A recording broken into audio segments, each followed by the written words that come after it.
What's good, y'all? This is the Top Ropes and Tope podcast, pro wrestling podcast. We got Eloquent in the house. Gang. I'm, of course, Jay Boogie. And then we have our special guest, the brand new CWE Tag Team Champions, Craft Beer Company. What's up, fellas? Go. How's it going? How's it going? Hey. We got Scott Ripley and we got Jay Rockne, Craft Beer Company, all up in here. How's it going, fellas? Yeah, I call us the CBC. That's what we are. So Hey. Yeah, man, it's going good. It's been a week, that's for sure. No doubt, no doubt.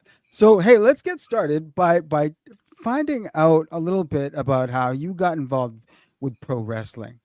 Who wants to start?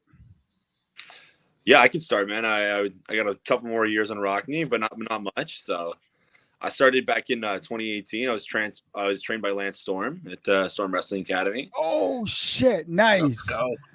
Yeah, Oh shit! like most of Western Canada, I was trained by Lance Storm. That's like she's a lot out of us, but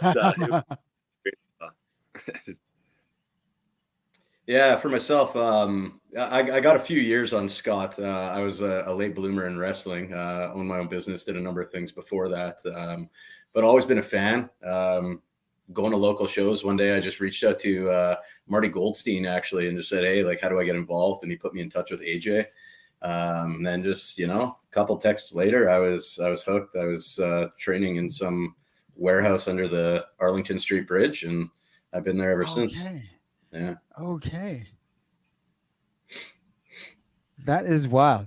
Can you remember your first memory of pro wrestling? The very first memory you've ever had of pro wrestling? yeah, mine's gonna be a little bit later than probably your guys', but it's no Cheeks. Cheeks is like 2011, but for me, it would have been Goldberg at the Elimination Chamber there when he speared Jericho through it. That would be my first memory, sitting behind. Peek behind, I wasn't able to watch, wasn't allowed to watch at the time, and watch Goldberg put Jericho through that Elimination Chamber. It's my first memory. Nice. That's what's What up. about you, Jay? For me, it sounds cliche, but I remember I was at daycare and this kid named Chad, for whatever reason, had a VHS tape of WrestleMania 3. And we were all sitting in a half circle in front of this, old school tube TV, watching WrestleMania 3. That's the first time I remember being exposed to it. After that, it's like I have sparing memories of watching old AWA or being in friends' basements. Like I remember taking a pile driver from a buddy on a cement floor while we were watching a Bret Hart tape. So it's, I go quite a ways back. I can understand a little bit, mind you, like, because I've never stepped foot, in a ring, but I remember, being a kid and, you with your homies, you're doing all the wrestling moves on each other's beds and what have you, right? But you two actually entered the business. You actually like took that leap and said, you know what, we are going to do pro wrestling. What was it about pro wrestling that made you want to be involved with this business? Yeah, I think for myself, it's like I always loved it as a kid, right? So, and I like acting, performing, like being out in front of people, so that part of it. So I think it was always something I wanted to do. Right when I turned 18, I was like, I want to go. So I went to Calgary, did it, right? Did the 3 months there. Came back here, started with CWE pretty much right away and just kept working. I mean, it was honestly, it's just addicting once you start doing it, really is what it is. It's just, the adrenaline rush you get from doing it is unreal. So. Yeah, for myself, like I said, I mean, I'm a late bloomer in the wrestling industry. I did any number of things before that, but I've always just developed passions for things I was curious about, wanting to get good at them. I've always been a fan of wrestling. Like I said, watching since WrestleMania 3. There was those periods where wrestling wasn't cool and you wouldn't talk about it with your buddies. But, as I got older, I started watching it again. And then going to local shows really is what got me hooked. Like I would go to the PCW shows at Doubles Fun Club. I'd go to all the CWE shows. And there's like a subculture within the city that is just rabid wrestling fans. And as I saw that, I actually said to my wife at the time, I was like, these are my people. Like, I need to be part of this. So I put a bunch of other things on the back burner, but that's really what got me there. And then, like Scott said, it's addicting. Like, I love the athleticism. You're constantly learning. Even when you think you're doing something right, you're probably not doing it as right as you think you are. So it's always building, always learning something new. Every new person you're in the ring with, it's quite a task. So, I got a quick question. So, I mean, Jay had mentioned before how I think most people kind of start their wrestling curiosity, whether it's makeshift backyard wrestling, or just getting suplexed on the bed, or the power slam on the couch. Um, what was that first reality check for you guys like when you took a bump in an actual ring for the first time? I think the first thing you need to realize is like you got to get over that fear of falling, because like you're literally falling back on yourself, right? So that's always the first thing you get over, right? It's not a natural reaction to like fall onto something, right? And lay yourself out there. So that's the first thing you have to get over. But it sucks. I mean, like, honestly, the bump is what it is. It's more the ropes. The first time you hit a ropes, you don't realize how much that hurts. I remember just having those big bruises on my back from the rope. And that hurt a lot more the first time. So, yeah, same thing. Like, I'm getting up there in age. So that first bump for me was more a mental test to see whether I could do it. But yeah, hit that first solid bump, and you're like, this sucks. And then they're like, okay, now do a flip bump, and you're like, that sucks even more. And then it's hit the ropes, the green bruises under your armpits. Walking funny for a couple of days, but you push through, and you develop a callus for it, weirdly. You guys hold a unique space in the entertainment world because you're involved in a business that has been around for a long ass time, but somehow has managed to persevere even into 2024 now, where we're seeing it reaching what Attitude Era levels right now. I'd say so. Yeah. Right. We're on our way back up, if nothing else. Now, what is it about pro wrestling in general that has allowed it to continue to flourish so many, like, from its very, very humble origins? I think it's the live experience is what it is mostly. Like, so I got a lot of friends that aren't wrestling fans, and I bring them to shows, and the first thing they say is like, wow, this is like a lot of fun. Like, they really enjoy going. It's simple enough that you don't like understand a crazy amount of backstory to it, right? You can just go and watch, right? And then it's entertainment, right? So I think it's that live entertainment. And I think what you're seeing right now is a big boom in Winnipeg wrestling, because people that weren't wrestling fans are going to these shows, and they may not watch other wrestling, but they love going to these live shows that they can watch. So Right. Yeah, to me, it's the relatability of it all. It's like Scott said, it's the easiest story to tell. There's a good guy and a bad guy, and who hasn't wanted to punch somebody in the face in their life? Who hasn't wanted to watch that bully get punched and then cheer in the high school parking lot as he's getting beat up by that much smaller guy? Like there's a relatability to everything in wrestling, and that Winnipeg scene it's hot right now. So people just want to be a part of it. Like I said, I walked in and I was like, these are my people. I knew it instantly when I started going to local shows. Okay. Making the time for it. There you go. So let's talk about the training that's involved with pro wrestling. What does a typical week look like for each of you for training? Do you mean coming up, or now that we're more? I don't want to say established. That would be giving us way too much credit. But well, I mean, are you talking about Scott's progression through Lance's academy, or what are you? I'm talking about your general everyday training right now in the position that you're in. I mean, you are the tag champs now. So doesn't get more established than that. There you go. Well, we established ourselves, but we are way ahead of ourselves on that one. We'll be the first to admit it.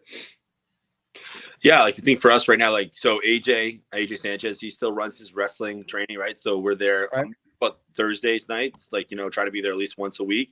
Doesn't happen every week, to be honest with you, but trying to stay in there as much as you can. I mean, obviously the gym, I'm there 4 to 5 times a week. Right now, I've been doing a lot better than I was last year, so I've been a lot more grinded on that. And then just doing shows. I mean, like, you're trying to do as much shows as you can, but right now that's tough when you got a full-time other job, right? You gotta balance work life. Yeah. Yeah, it's really the same for me. Scott and I, we make a point to be there once a week together, usually Thursdays. If it works out, it does. If it doesn't, no big deal. Maybe one other day. There's kind of a hierarchy to the training, like the newer, more experienced guys that are just kind of getting their foot in the door stick around. That way we can roll, kind of work with the new guys coming in. Okay. It's always given back to that generation that's coming after you a little bit. I hit the gym twice a week, do a lot of cardio. Been hitting up gymnastics a little bit just so I can get more comfortable being upside down in the air, because that's something that I am comfortable with, just haven't done in a long time. So just reacquainting myself with flipping a lot. So it's usually what it looks like for me. Before wrestling, did either of you play any other sports apart from? Yeah, I was, I grew up kind of dabbling in a lot of things until I was a young teenager, and then I took up rock climbing. Oh, nice. Not that there's any parallel between rock climbing and wrestling, but I was a competitive rock climber from probably the time I was 16 to 25, owned a business here in the city. And then even coming through that, like when I had the free time, I took up boxing at one point just because I really was interested in it. Took up jiu-jitsu because I was really interested in it. Then once I decided that I wanted to take up wrestling, I put all that other stuff on the back burner. When you knew that you were going to take this seriously, both of you, most people, when they have children, they expect their children to, follow any one of many myriad of disciplines. Pro wrestler is not always the first thing, a family will hear. So what did the family have to say when you said, you know what, I'm doing this, God damn it? I mean, for me, my like family's super supportive. So my dad loves wrestling. So he's a big nice. almost every show. So he's a big fan. So for them, it was pretty easy. It was the 20 something to do that. I like to do. So, right now, like, obviously it's more of like a hobby right now, right, than anything, right? It's more of a weekend thing for me. So, they're super supportive, and my mom makes all my gear. She actually made our gear for our tag team. Oh, nice. Shout out to Scott's mom. Love the shorts. Hey. Thank you. No, they're very, very supportive.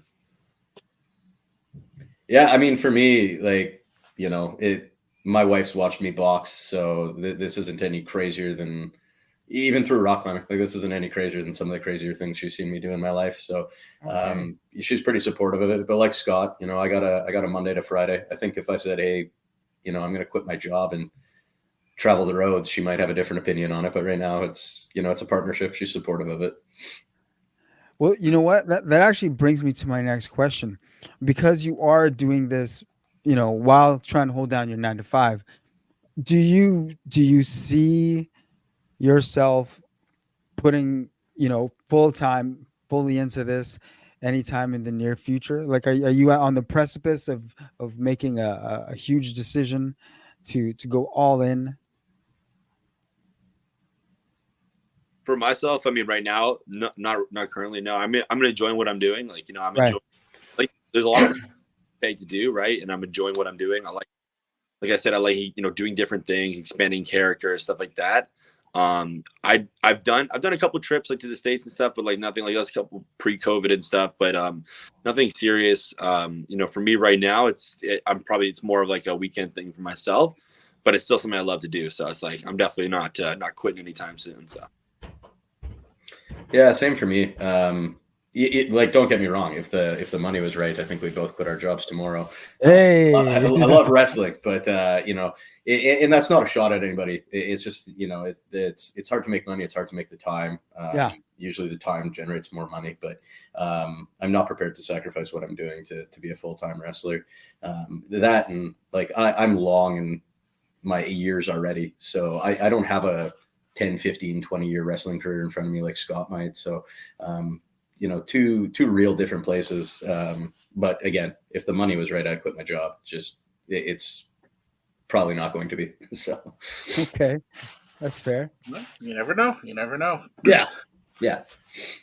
So did you guys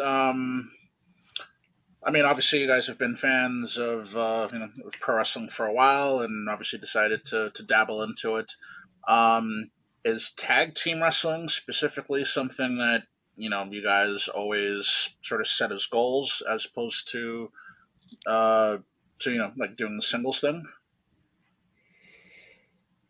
Uh, I don't know about Scott. Like I like tag team wrestling. It's a learning opportunity for me more than it is anything else. Scott and I, we were approached, asked, if there's any chemistry there, if we liked each other. Um, Luckily we did. And we were given an opportunity to hang out together a little bit more. But for me, I just look at it as a learning opportunity, whether it be singles or tag team. And I don't think for either of us that the singles wrestling's off the plate either. There's lots of opportunities in Winnipeg right now. Yeah, I think wrestlers, I think it's good to start as a tag team, right? You're getting a bounce off somebody, right? So especially for me and him right now, like we talked before, but we weren't really that close, right? Like we're not like we're talking all the time. Now we're messaging each other back and forth all the time, bouncing ideas off each other, right? So it gives you a way to be creative, but you can bounce it off ideas off somebody else, right? So kind of gives you somebody to voice your opinions with, and I think that helps you a lot, especially when you're trying to develop something, right? If you have another voice, it's easier to come up with a bigger idea for both of you guys together. So yeah, and like we were taught, not that there's a right way or a wrong way in wrestling necessarily. Well, there's a wrong way, but we were taught two different ways. So like Scott's going to bring a different perspective than I will. He's got a couple years on me in the business. He's seen some things that I haven't seen. So just me being able to run ideas past somebody in real time and then try to execute them in the ring it's helped a lot, just to have somebody to talk to about it, really. The type of training that you prepare for say a tag team match versus a singles match, how different is the cardio that's needed to do those two different types of matches? I wouldn't, the cardio's the same. Debatably, you could say that, if you're on the outside of the ring, you might need a little bit less cardio as a tag team partner. But if you're really feeling your partner, you're going to be just as energetic on the outside of the ring, trying to amp them up, trying to react to what's happening in the ring. So the cardio, I haven't changed my cardio training one bit since Scott and I started teaming together. Okay. We are learning. Okay. Right. Good to know. Good to know. Yeah, we are learning here. Woo, love it. So if you're just on the outside, just like dead in the water, no one's gonna get behind you guys. So like you got to bring that fire from the apron as well, right? So yeah, you're not in the match, but you're still in the match, right? So, and you never know. Like you got to be ready to go. What if one of us, blows out a knee 2 minutes into a match, takes a pile driver, gets KO'd? Like the other guy's got to be able to go for the 20 minutes or whatever it is we're in the ring. So from our perspective, it's just train like you're going to be in there the whole time, and if you're not, bonus. Okay. Has that particular situation happened yet where, unfortunately, someone got injured in the middle of performing, something? Has that happened to you guys yet? For myself, yeah, like I broke my jaw this summer, but Ow. yeah, Ooh. Ow. that was kind of shitty, but it is what it is. Like you just finish what you're doing, man, and get to the hospital. That's all you got to do, man. So it's obviously just comes with it's a physical sport, so Yeah. that's gonna happen. So And you probably expect that the likelihood is high that that's going to happen. So you're almost ready for it, if that's possible. I think like you expect some sort of injury. I mean, hopefully not a broken jaw is a little, is a little more than what I wanted, but obviously stuff like that happens. So you just roll with the punches, man. Like literally, like it's a physical thing. Like if you're going in there and think you're not going to get hurt, it's a naive way to look. So Right. Yeah, to say you'd expect it is maybe the wrong word, but you're not necessarily surprised if you do get hurt.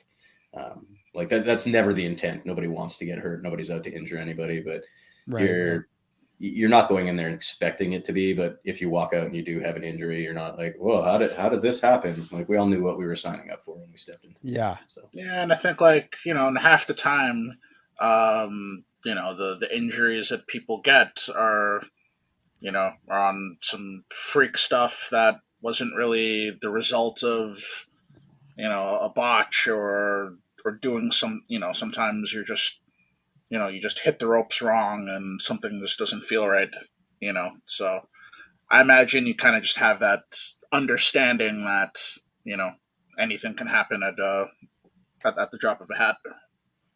It's physical. I mean, if any football player went in and play a football game and didn't, and again, they're not expecting to get hurt, but I don't think they are overly surprised when they do get hurt.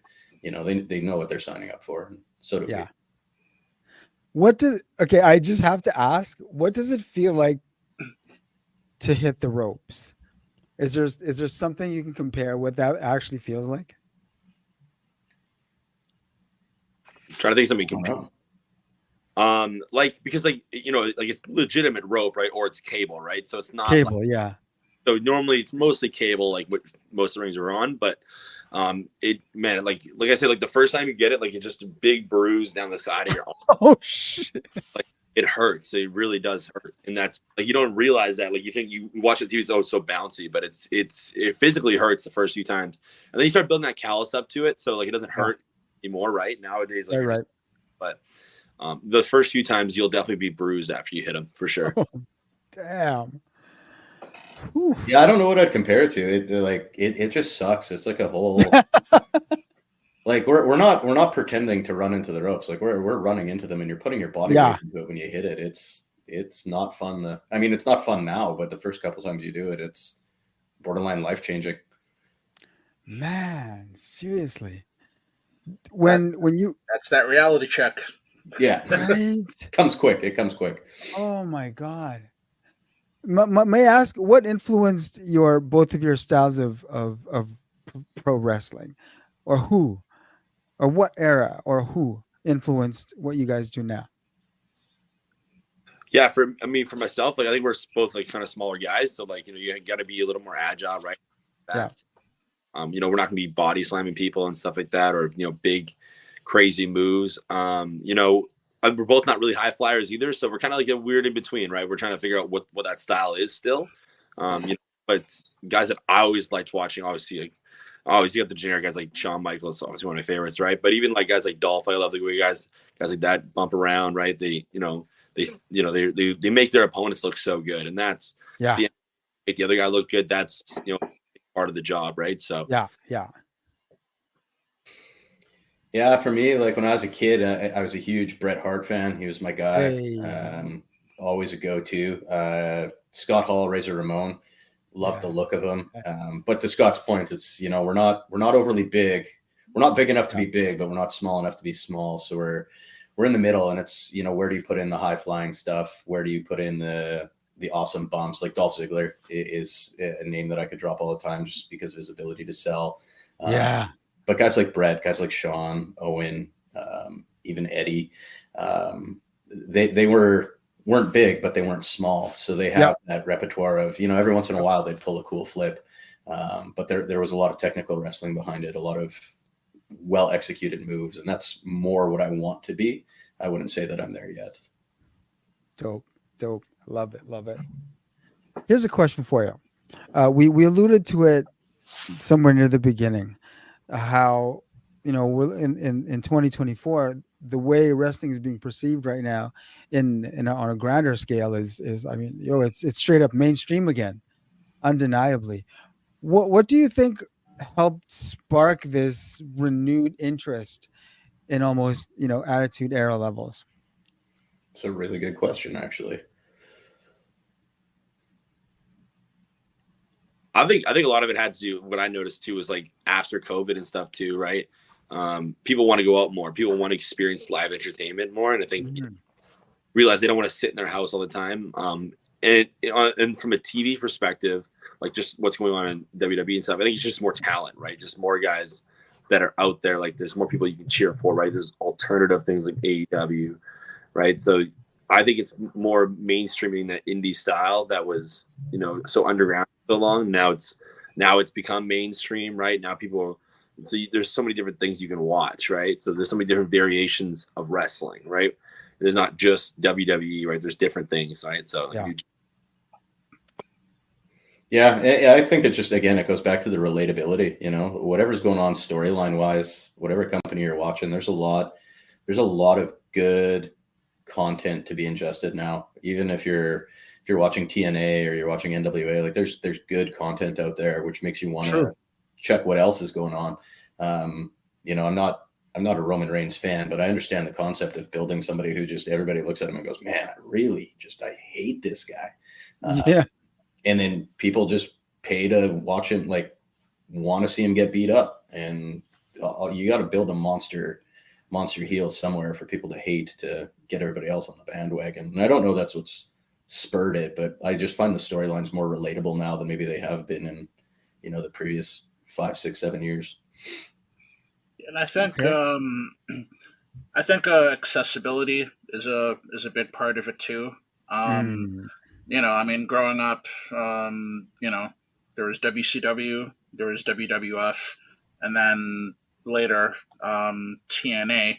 But depending on, you know, how much money I had, which wasn't really a lot, you know, getting certain cable channels, you know, it sort of limited what I could watch. And, you know, like I watched some of a Stardom show the other day, and that wouldn't have been possible in 2005 unless you're, you know, tape trading. So I don't know. I think it's cool that I can go on like my Twitter feed and, you know, someone's tweeting about, yo, that House of Glory show I went to yesterday was crazy, or such and such is happening over here, and it's not necessarily just the, you know, the two big companies in town. Yeah. That's a good point, man. For real. That Yeah, accessibility. and I mean, like in Canada, if you're a WWE fan, we got it made. You know, there's one channel that airs all their product, and you can just sit back on a Monday, Tuesday, or Friday night, probably even sometime on Saturday if you wanted to, and catch anything they're producing. You don't have to look hard to find it if you're at all interested in it, which is a benefit to everybody. Yeah, it's going to be on Netflix next year. Yeah. Crazy. You know, in the Wild. Yeah, when you really sort of break it down. Yeah, I don't know how many customers Netflix has, but it's the same thing. You know, like it's going to be right there in your face. How many times do you watch the movie just because Netflix recommends it in their top 10 movies? It's not even because you want to watch it, and then you end up finding a really good movie. Yeah. You know, hopefully that's what happens for wrestling if they play their cards right. What storyline for each of you is are you following right now the toughest, or if there are a couple, like what storyline out there, no matter what, you know, promotion or territory, is really got you gripped right now? I mean, wrestling wise right now, I mean, like, you know, obviously the Rock coming back was pretty interesting, right? I mean, like, you know, I think him going, but him turning heel and him going bad was a good take on that. I mean, I think it was the right move. But honestly, I think maybe I've been as bad. Like, I watched a lot of older wrestling lately, but not like, I felt like the Bloodline story last year was amazing, and thought that was a really good story. But this year it's been I still like watching wrestling, but I've not there's not one that stands out to me. But I think the Rock coming back for sure is interesting for sure. So True. Yeah, I don't know that I'm following necessarily one storyline. I think what I'm most interested in going into WrestleMania is, you know, there's a lot of champions in WWE that have been champion for a long time, and you can't end all of those title reigns in one night. That would be a pretty massive reset. Yeah. So I'm really just curious how that's all going to play out in the next 2 to 3 months. You know, the month going into WrestleMania and then the 2 months afterwards, because you can't have Rhea, Gunther, Seth, and Roman all drop the belts on the same weekend. That wouldn't make a lot of business sense from my perspective, although I'm not a booker, so who knows. But I'm just curious to see how they end up booking those angles. I don't have skin in the game one way or the other for who I want to win. I'm just curious how you navigate that almost booking corner that they're in right now. So, so one thing that I always love to ask, you know, any pro wrestlers, or really just anyone involved in, you know, whatever art form it is, be it music or acting or wrestling or whatever it is. But you know, but since you guys sort of took the you took the time and the effort to get trained and then learn how to wrestle and actively wrestle on the weekends or so forth. Has has any of that sort of changed or altered your fandom or just the way that you consume wrestling now? Like now that you kind of know how the sauce is made. Yeah, I think it's the same thing as if you were working on a movie set or something, right? If you see what's behind the scenes, right, you kind of get the beats of it, right? So you follow that. So I think you look at the more dissecting standpoint. First thing I'd say though is I make sure you always do get trained. By the way, so you get professional training, are going to rest. That's the biggest thing I can say. Because then you understand what you're doing, right? You're not just going out there just seeing what you see on TV and then apply real time. But I think it's more like you dissect it like from step by step, right? So I can still be a fan though. I'm still a fan. Like I still love wrestling, and it still makes me feel like if there's a special moment, I can still get behind that, right? So it's not like you lose that. Yeah, I've found whether it be coming up reffing or even now wrestling, when I watch things, I almost have to watch them twice sometimes, because sometimes I find myself too critical, knowing how the sausage is made and focusing on all those pieces. And then I go back and watch it again as a fan. Ideally, what I like to do is ingest it as a fan first, but sometimes something catches your eye and you lose that train of thought, and then you become the guy in the sausage factory. But I still ingest it as a fan, and then I go back and I watch things again just to kind of nitpick it and learn, see what people are doing. And that was true both, as a ref and as a wrestler now. You don't have to let your suspension of disbelief go just because you're in the business. You can allow yourself to be fooled if you want to be. There you go.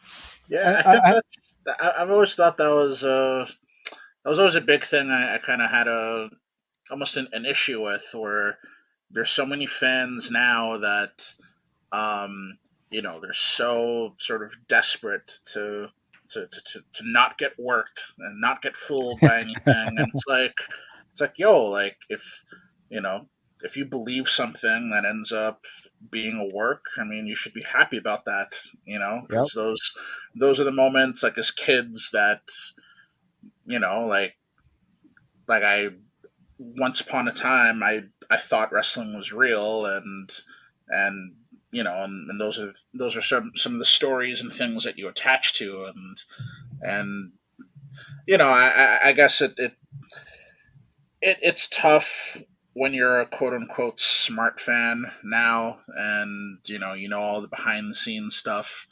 but you still want to sort of have that suspension of disbelief and still enjoy what you're seeing on TV or live at a show, the same way that a child would. Like I remember I went to an AEW show last year, and I was sitting beside this guy, and she must have been like 5 or 6 years old, and obviously everything on the show was real to her, and kind of just the glee and the happiness in this girl's eyes whenever anything happened. I kind of looked over like, man, like I kind of miss that feeling. You don't have to lose that feeling, though. I mean, like every movie you ever watch on TV is just, it's fake. Nobody thinks the Avengers are running around, but we all go and we love those movies. It's just allowing yourself to be in that moment. I have 2 young kids myself, and half the stuff they think is real. I think it's more fun if I just get in on it. So why not just play along and allow myself to have that fun rather than being a stick in the mud? Right. I hear that. The show was fun. I may be a little too many beers that night. I was cheering my head off too. So. Speaking of which, why craft beer company? Yeah, so I think we wanted something that's kind of unique, different. Like we do a lot of bar shows too, so kind of incorporating the beer side of it. Like we're still trying to figure out the characters itself. Like I think we're kind of deciding what we're gonna be, but I think we're just like 2 guys having a good time. Like that's the biggest thing we wanted. Like if we're having a good time, other people are going to see that. That's what we're trying to portray. From a character standpoint, we're still trying to figure out what we are exactly, but like we're working that out every single time. So, but I think the biggest thing is the party, good time, fun guys. That's what we want to be. So Yeah. So the titles that you guys won, the CWE tag titles, that was due to there was a tournament, yes? Yeah. Tag tournament that took place. By the way, I saw a clip of you guys going against AJ and his partner, and I just want to say, okay, again, not having ever stepped foot in a ring, the prospect of standing in front of AJ and then realizing that, okay, now we have to wrestle is a little intimidating, I have to say. AJ's an intimidating man. I mean, he's an intimidating trainer. It's that much scarier when you're in the ring and you know that he's going to get his hands on you any way he wants. It's as real as you think it is in those moments. Yeah. Yes. Well, especially Rockne, I mean, like, AJ trained him, right? So everything Rockne knows, AJ taught him. So, AJ helped me a lot too. Like, I mean, when I came back and like, I still go to all his classes. So a lot of his classes. So like, AJ's helped a lot of us come up. So he's really one of the main guys right now that's helping all the younger talent. So yeah, he is intimidating though. He's a big boy. Good and dude, that's not though. to take anything away from Chevy, because Chevy's, just as intimidating in the ring. That's a guy who will mess you up at the drop of a hat if he wants to. Yeah, you can kind of tell. Yeah, Chevy can fight. So is this your first titles for both of you? Yeah, it is. Yeah, that's nice. So it was pretty cool experience. Brand new, never been used before. So that's a good. It's to be the first ones to have to christen those titles. That's awesome. When you find out through whatever means that this opportunity is before you, do you feel a little extra pressure because it's like, okay, well, now we've really got a rep now?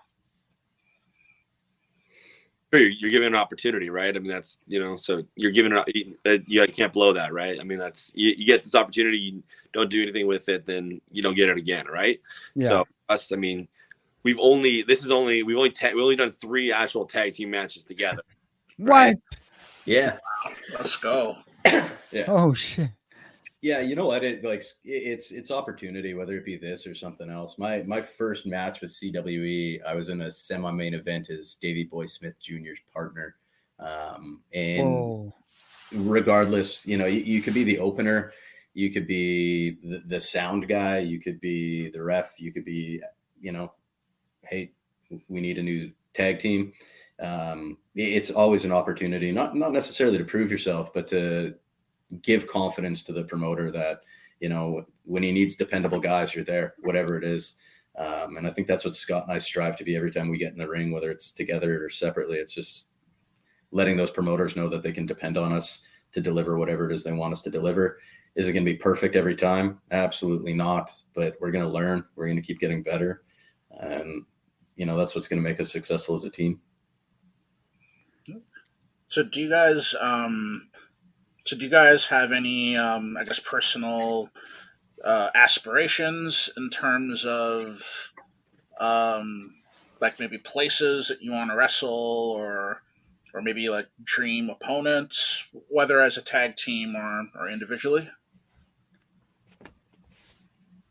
For myself, I mean, for me, there's not I don't really have these big dreams right now.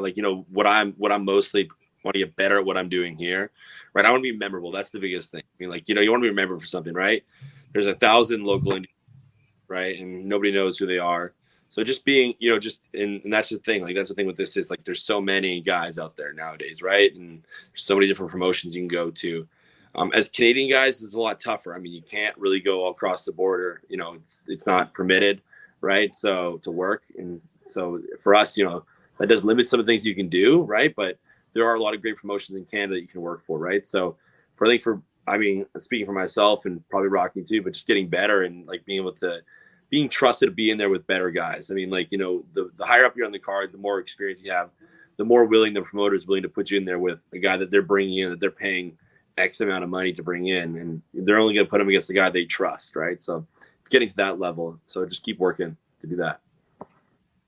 Yeah, same thing. I'm not sitting there thinking one day I'm going to be under the lights of WrestleMania. To me, it's about being credible, at that independent level, being able to put on good matches with anybody. And that's really what I aspire to be, is being able to put on a credible match with anybody. We all have aspirations of putting on that like banger 5-star match that gets the people out of their seats. And I think that'll come in a lot of different ways for a lot of different people, but just being dependable and credible in every opportunity that I'm given is really what my goal is. Nice. I have a question. Do you ever run into situations? There was a clip that went, I guess, somewhat viral in Canada with what was it, Silesia Sparks dealing with a fan that just got a little too extra. Have you had any situations where you've had to deal with something similar? Just a little overzealous fan that maybe went too far? I mean, for myself, most of my time I've not been a great guy. Rockne's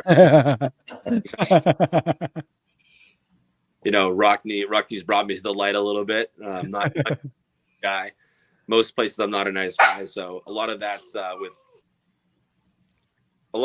with kids mostly. I mean, kids are always the craziest, right? They'll throw stuff at you. They'll throw rocks. The worst I ever had it was in I think we were in Michigan or Minneapolis, and they were a little drunk, but they were literally just throwing rocks into the ring at us, like what the rocks. It was pretty wild, yeah. So yeah, I fandom, I don't know. Again, I have the luxury of having been a good guy for my entire career to this point. Yeah. The odd time I'm traveling and somebody makes me a little bit angry and I, go full bad guy on them in the ring. But even coming up as a ref, to Scott's point, I've seen, players get thrown in the ring. I've, blocked drinks from hitting Danny Duggan. Danny Duggan's a guy who can draw a lot of heat. Yeah. People will throw things at him in the ring. So you got to be on your toes sometimes. But, outside of the ring, I've never really had any negative interactions with fans at all, to be honest with you. That's good. Because I remember watching that clip, and I might have been a little bit surprised that, I guess, whether it was staff or security, didn't act faster. Because the guy actually got up onto the apron. Man, bro took a sweet time, yo. Yeah. Well, we do the bar shows locally in Winnipeg, and we do the Holy Eucharist show. Some of the other shows that we're on, like, there's not always event staff there, but usually if you have a good ref in the ring, somebody can get in there pretty quick. Like, everybody here is really tight knit and has an eye for that kind of thing. Like, it shouldn't get out of hand. It really shouldn't. That's good. That's good to hear. Because I would hope that, anyone who is involved and who's going to perform has the, is able to feel safe while they're out there performing for these people yet. Again, if you're the size of AJ, though, you're probably able to handle yourself. Like, I've seen some situations where you're like, okay, maybe we keep an eye on that guy. But I've never seen anything where it was to the point where we'd actually have to intervene in any way. Okay. Are you both on wrestling Twitter a lot? Not myself, man. No, I find it a little too negative, but that's just, I think a lot of wrestling fans there's a lot of negativity out there, and online you see a lot of that, right? So I try to avoid that as much as possible. Like, I just check for wrestling updates, that's about it. But like, I don't engage in the online negativity and bashing of things. I think it doesn't get you anywhere. So no, it never ends well. No, because everybody's always, you could tweet out like, I really liked Sting's match, and someone with 2 followers and a Roman Reigns avatar will come at you for no reason at all. I actually found that my personal fandom and enjoyment of wrestling, you know, increased once I realized I needed to, you know, not get into wrestling Twitter debates. Yeah. Yeah. I think you need a community of people to talk about wrestling with. Like, I mean, I think all of us probably growing up as kids probably didn't have a lot of friends that liked wrestling. So I had friends to talk to about that. So the nice thing about social media and like getting older is now I got a group of people that I actually talk about wrestling with, which is really cool. And that's a really cool experience. But that online sometimes can be a little negative. So I think it's finding a community of people that you can enjoy wrestling and watch wrestling with. I think that's the biggest thing to find. Yeah, it's all about where you want to spend that energy. You know, I love nerding out about wrestling. I love watching wrestling. I love talking about wrestling. Hell, I can even be negative about wrestling. But yeah, that Twitterverse, man. Like I have a Twitter account, but I can't manage all that social media. I can't engage in all those debates. I got other things to do with my time. I got to hit the gym and learn to do tag team moves with Scott. Do you just out of curiosity, do you have 24/7 access to a ring? Like, say one of you got an idea at like 3 a.m. for some crazy reason, like, hey, I just thought of something. What if we try it? We'd just go Would you run be it in able the street. Yeah. Okay. No, we wouldn't at all. No, I wouldn't say it's 24/7. Like, I'm sure if me and Scott had some lightning in a bottle idea and called up AJ, said, hey, let us into the training center, we could probably find a way to make that work. But generally speaking, the training times are set for us. Yeah, we would never like go like we know where the ring is, right? We could probably get access to it without asking AJ, right? But we would never go behind someone's back and do that. Like, I mean, I know like, you should have somebody there that's more experienced than you watching. They give you good insight, right? Like me and Rocky were trying out some new moves, right? And having AJ there to give us advice on that helped us a lot, right? And what we want to do. And then you have guys like Bryce Bentley who take that move for you 10 times, which is enjoyable. So you get to bump him around, which is always fun, bringing pain to him. So yeah, it's not just about doing a move too. It's how does the move look? What is the timing of the move? How can we make it look better? Like, what can we do to get into that move? What can you do coming out of that move? So having a guy like AJ there, like Scott and I, we could just go run a move in the street if we wanted to. But you wouldn't get any of that if we were just by ourselves, even if it was in a training ring. Like, sure, you'd get the rep of doing a move, but it doesn't look right. Maybe the timing's wrong. You need those other eyes on you to really make the training worth its while. Yeah, we'll also say guys like Kevin Cannon also help it a lot too, and Tyler Colton, they're also super helpful. They come down every now and again, right, to help us out with things. So it's not just AJ, it's those other guys too that really help out a lot. So yeah. Okay. Fire. Well, L? No, I'm just agreeing. Yeah. Well, before we wrap things up, I just want to ask you a couple of typical wrestling nerd questions. Okay. Going into WrestleMania, obviously, big stories going on. Do we see The Rock doing what it appears he's going to do? Or what do you think is going to happen? I think they're going to swerve us. Yeah, I think he's going to backstab Roman for sure and set up too. I think that makes the most sense. Gives them a year to build up Rock Roman, right? It's not so it gives them that whole year. Hopefully it's Minneapolis. I'm really hoping WrestleMania 41 will be Minneapolis. Oh. I've never been to WrestleMania before, and I really want to go. So that makes the most sense. Only 8 hours away. So yeah. Yeah, no, I think he's going to backstab Roman as well. I don't know how they're going to make it happen. But at the same time, I almost feel like that's in a way what they're expecting us to expect. So maybe they swerve go a different road. That's the cool thing about watching it right now. You think you know what's going to happen, but then there's also a lot of opportunities for other things to happen. And that's, again, you can suspend your disbelief and just go in there as a fan and be curious about what's going to happen.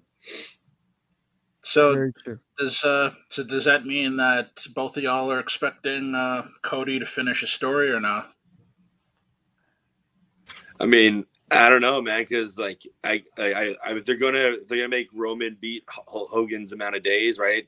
I think it would take it past WrestleMania, but it's the most logical step at this time. I mean, if he doesn't win this one, then when is he ever going to win it, right? I think it'll just tire fans out too much. So it makes the most sense to do it now. Yeah, the only other possibility, and I agree with Scott, it's like you're so close to beating that Hogan record. So that's why I say, like, there is writing on the wall that maybe they do try to extend it. But with age, injuries, everything, it's like, can you really put Cody 3 years in a row in the main event of WrestleMania to try to end his story? You could see a storyline that's, Rock screws Cody and Rock at SummerSlam, somehow Roman gets in there. It's Roman at Survivor Series, and then you go the whole route and Cody's back on top at WrestleMania. But I wouldn't risk it for another year. That seems crazy. I mean, this is the same company that ran Roman and Brock 18 times or something like that. So, I mean, different man. A little bit different, man. This is true. But I still have a little PTSD from some of that. So, but then again, I thought there was no way that Cody was going to lose last year. So, yeah. In credit to them, that story only elevated itself after he did. Like, everybody thought they tanked it, but you saw Rock come back, and that should have been the main event. But that Cody story was far more over than they thought it was going to be. I can't see any scenario where Dwayne was standing in that ring and they didn't anticipate that he was going to be the main event at WrestleMania. See, I don't know. I feel like if they put Cody over last year, I mean, they could have done Rock and Roman this year with zero pushback or controversy or anything, instead of kind of having all the main event guys kind of do double duty this year. But but that's completely a hindsight thing, So it'll be interesting either way. It's fun to be an armchair booker every once in a while. Yeah. Right. Straight up and down. So we're going to take you across the street to one of the other bigger promotions, of course, AEW. So they debuted Ospreay. The apparent signing of Mercedes Moné to appear in Boston, and then potentially Okada joining the fold. So who are they going to strap the rocket on with all this incoming talent and all like top guys? Who gets the rocket first? I mean, that Ospreay match last night was real. I mean, in ring, he's probably the best in the world, honestly, right now. Like, he probably is number one. Standpoint, like, right, is his character compelling enough? But I mean, from an in-ring standpoint, nobody can really touch him right now. I mean, that match yesterday. So my money would be on him. I mean, honestly, like, he's like, but the question is, does he sell tickets? Right, that's the biggest thing, right? So, and we'll find out. I mean, I imagine London, they're gonna probably sell that out. So I would imagine that's what most people are saying, that's what they're going to build up to him winning it in London, right? That would be the idea. But Swerve is also sick too, man. He's unreal. He's got good charisma, man. Like, he's got that thing. And if they were smart, they would have given him the belt yesterday. But I mean, he's hot right now. They should give him the belt right away. So I think so. Yeah, my money's on Ospreay too. I personally think the smarter booking would be build him up to lose in London next year. But you could get some legs out of that because everybody's expecting him to win. But he's smart money to strap a rocket to right now for sure. Do that Cody thing, right? Just when you think it's going to give it to him. They just need that nuclear heel over there, though. I don't know who that would be, but maybe it's Swerve at that time. But somebody just take it away, dangle it in front of the fans, and then take it away. Very good point. Man, see how easy it is to get lost in talking about wrestling nerd shit? It's just so way easy. Better than Twitter. Yes. 100%. Very true. Hell yes. Fellas, we want to thank you for spending some time with us today. It was a pleasure and an honor to have you. I want you to know that we would like you to have you back again. You know what I mean? We want to make sure we get comfortable and let you know anytime that something's popping. We want you to be able to come through and let people know what's going on with Craft Beer Company. For sure, man. And we want you boys to come. You guys should come out Good Friday to Rookies, man. Come on out, watch watch our first title defense, man. We're gonna light it up. Right. We were actually saying we got to message you guys offline because we're still in a debate about what our entrance music should be, and we were listening to your SoundCloud or whatever it was you guys had. We're still up in the air on what we want. We got the vibe, but we're not sure. So yeah, maybe we should collaborate on that. Yeah. Okay. I'll holler at your boy. Yeah. There you go. Yes, thanks again, and we wanna let everyone know what is the date on the Good Friday show. I believe it's March 28th. It's Good Friday. March 28th. March 29th, Okay. I believe, is Good Friday. Yeah, whatever Good Friday is. It's Good Friday, Rookie Sports Bar, deep in the heart of Transcona. It'll be myself and Scott Ripley against a yet-to-be-determined tag team. Yeah, first title defense, man. We're going to light it up. And we're the There craft. you go. We're gonna bring a good time. So Hell yeah. Amazing. Awesome.